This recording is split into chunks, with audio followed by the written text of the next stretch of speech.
Hi friends. Now yesterday, three US soldiers were killed and a number of them were injured in a drone attack on US base near the border of Syria and Jordan.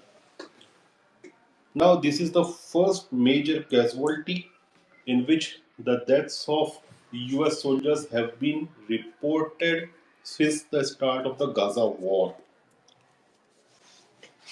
And I say that we are inching close towards a wider conflict, a wider regional conflict, which has got all the potentials to become a global conflict.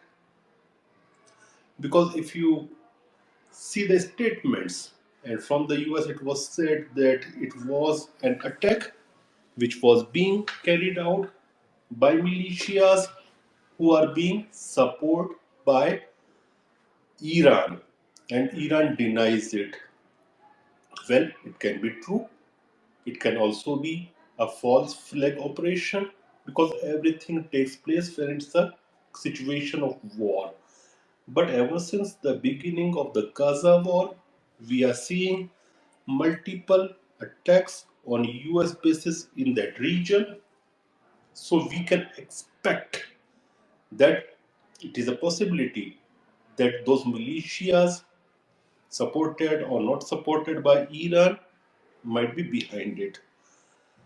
But if you look at the wider canvas, the things are getting out of hand by each passing day. And the neocons there in United States, the neocons like Lindsey Graham, Senator John, they are already speaking about hitting Iran. And hitting Iran has been a long dreamt project of neocons. They wanted to bomb Iran for almost 2 decades. They want a regime change for more than 4 decades. But what I think that if a wider war is there and Iran is being bombed and the conflict escalates, I don't think the West, the collective West, can change the regime in Tehran. And why I say so?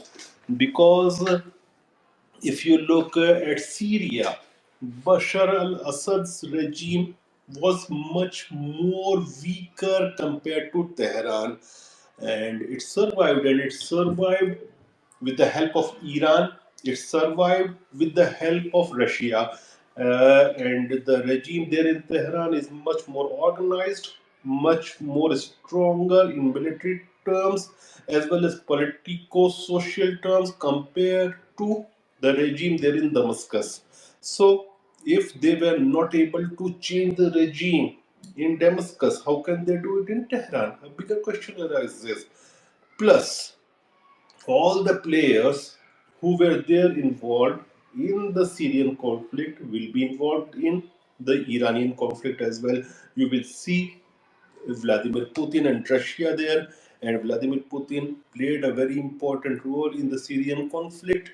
And if you look at the relationship between Tehran and Moscow since the start of the Ukrainian war, it has only grown.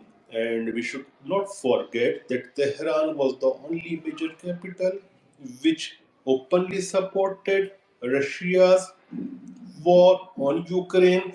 They supplied them with their drones, they supplied them with their ballistic missiles. So it will be a time for payback, and not just payback to Iran, but also a payback to the West by the Moscow regime, that is Vladimir Putin. So things won't be easy for West as well, and it will be a devastating war if it occurs. I pray that it should not occur, but it has got potential because if you look at Joe Biden is not in control of the White House. Someone else or some other group is managing his affairs, and every day comes for Joe Biden with a new set of problems, and the elections are approaching. and he will want to showcast himself as a wartime president for the electoral benefits. So he may go for bombing Iran, which will have its own sets of consequences. And I think if there is a war, it has got the potential to go global. The regional conflict may go global because uh, if you look at the transport corridors, the Red Sea is already blocked by Houthis, and so Bab al Mandar, which is the entry and exit point for Suez Canal, is almost blocked for the Western zone, at least the Western players.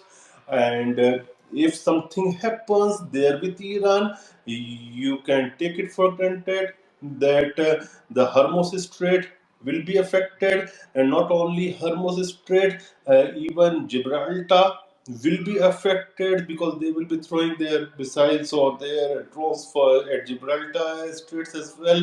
So after Bab Mandar's choking, there might be choking of the Iranian Straits.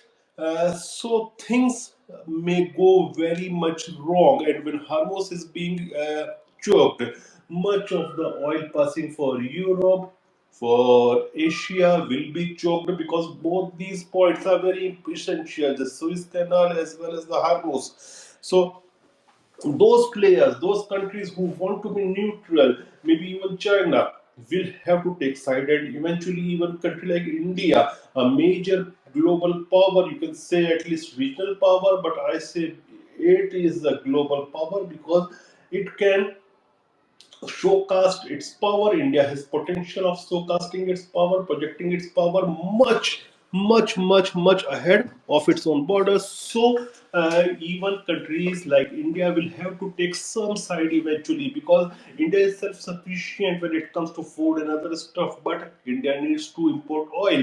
And when Hormuz is being blocked, when Red Sea is being blocked, when the Suez is being blocked, all these countries will be affected, the economy will be affected. So they will have to pick up sides. And when the countries pick up sides, then it is a possibility of war going global, the World War III scenarios. I wish India should not take any part and should be neutral because I want India to be neutral and progress rather than uh, putting ourselves in all these conflicts. And this is the state of India ever since. We never involved in such conflicts. But if all these points are being choked, the things may go out of hand for the for all the major countries, and somewhere they will have to be involved. And so, best thing is that there should be peace, and for peace, best and easiest thing is to go for a ceasefire. The United States should go for a ceasefire, should use its might, should use its pressure, should use its diplomacy to for a ceasefire there in Gaza.